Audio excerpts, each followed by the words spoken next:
Assalamualaikum, hello everyone, welcome back with me, Maryam Abdillah Nur'ain. How are you guys?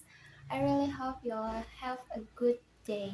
So, today we are going to talk about the film that maybe you have watched because this film is really famous and this is really blow up in 2021. The film is The Medium. So, The Medium is a horror film that producing in Thailand will have collaboration with the Wailing director named Na Hong Jin. And this film starring by Narila Golmongkolpej, Sawani Utomna, Sirani Yang Kitikan, and Yasaka Jason. And this film is released in Bifan on 11 July 2021 and in South Korean release of 14 July 2021. And this film is using Thailand language. As I said before, this film is one of the most anticipated films because of the collaboration between the Wailing director Na Hong Jin and Satar director Banjong Pisatanakun. In this film, Na Hong-jin acts as a producer while Ban-jong is in charge of writing the script and directing the film. The story begins with a group of documentary teams who are interested in bringing up the story of the beliefs of the people of Iceland. So, in order to facilitate the information obtained about the spirit mentioned earlier, they decide to interview some of the shamans there. Then, Nim was chosen as someone who was possessed by a god named Martian, or according to the belief of the Eternals, Dewa Bayan. He is a good god who always blesses everyone. Although Nim herself didn't know the origin of the parrot god, what she could believe was that this god has infiltrated his female family lineage starting from the grandmother and continue to the her aunt, then down back to Nim's older sister named Noi. However, Noi doesn't want to be a shaman.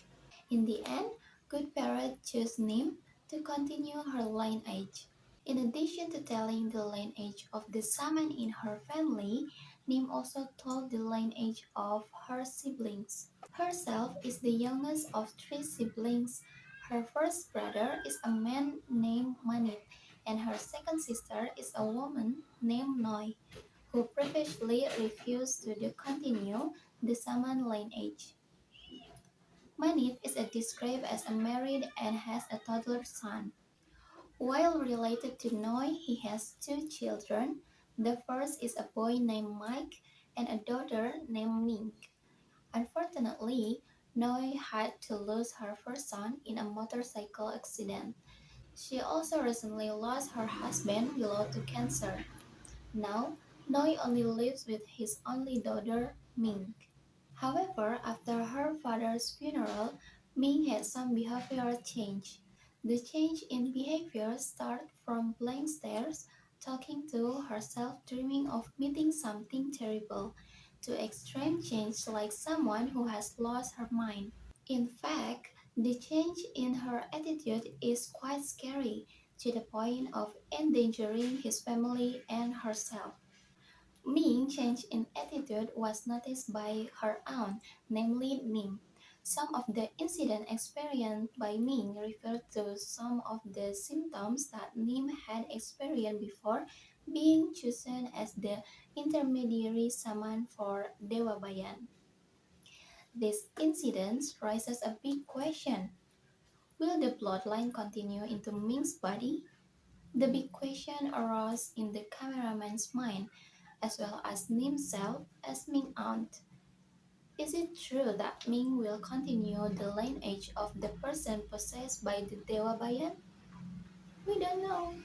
Now, talking about the concept of this documentary style film brings us to the limited information so that we don't know what will happen when the camera is turned off. This will add to the mystery aspect contained in some scenes that are not shown in the film. The medium concept is reminiscent of Freak 2007 Spanish horror film written and directed by Jaume Balaguero and Paco Plaza. From the beginning to the end, the film carried the exact same documentary concept as the medium film. A number of shooting techniques in this film is a one-shot or long take technique, namely a shooting technique that shows a scene being taken without a pause or cut. That way, the audience can see the natural acting done by the players. Not to mention a number of fun footage styles, such as from CCTV and infrared camera recordings that add to the dark atmosphere in this film. So I really understand that the film wants to make it like a real life documentary, and I get it. The camera will be shaky during panic or running around, but the main problem is every scene.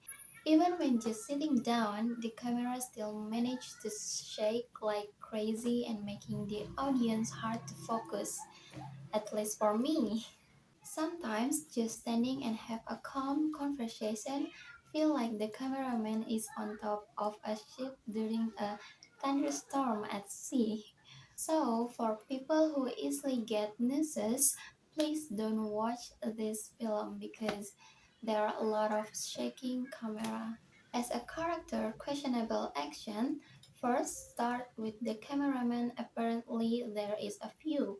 One chose the film in a weirdness angle while openly following the character. One don't seem to provide any help when is needed even though I'm sure that cameraman is included as a character in that particular scene. In addition to the concept of good shooting, this film is also supported by the acting of the actors and actress. Nim, played by Sawani Utama, has starred in Thailand dramas such as One Day and The Promise. The whole team and players deserve to be rocked with, and the other players are able to present unusual roles, especially Nerilia as Ming. She will play like a person who has completely lost her mind. She is able to act like a real trance. All actors can also convey fear, panic, and paranoia to the audience so that they will be carried away into the atmosphere in it. As a horror film, the medium is like a horror film in general, which presents a number of jump scares that are quite referring to the adrenaline of the audience. As a horror film, the medium is like a horror film in general, which present a number of jump scares that are quite referring to the adrenaline of the audience. The jump scare come from the players who really present a scary impression from their movements, even the appearance that supports their acting. In addition, the air atmosphere such as the background of the old building to the forest is very presented in this film, adding to the scary impression in this film.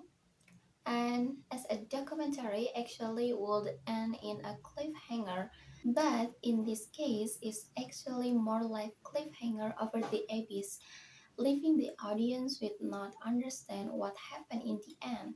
Even when they show last part of recorded footage of the MC does not make sense on how it impacts to the ending. The medium film is also supported by a good musical scoring technique, starting from the background sound of the mantra chanted by Nim and separate summons, the squeaking of the door, the sound of screaming, the sound of gongs, synths with incantation, Thailand music, and the crying baby, which add to the horrific impression. Especially when the jump scare scene appears, the scoring technique used is quite surprising when watching this film. At the South Korean Busan International Fantastic Film Festival, the medium won the main award as the best Busan. Furthermore, this film is also referred to as the best documentary, which is accompanied by exorcism scenes wrapped in cinematic horror. This film will be Thailand representative at the 94 Academy Award or the 2020 Oscar for the Best International Feature Film category. The news was announced directly by the KDH production house some time ago.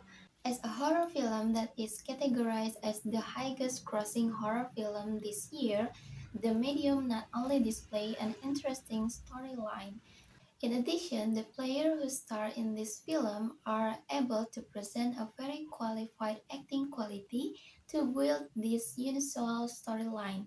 Although with some flaws in it, this film deserves to be included in the watch list in theaters. So guys, I really recommended this film because if you like gore movies, the medium might be on your must watch list. The reason is because there are many sadistic and bloody scenes in this film.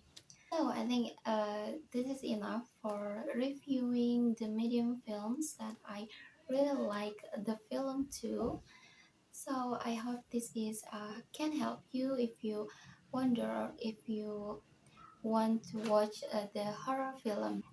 And see you again in the other video. Bye!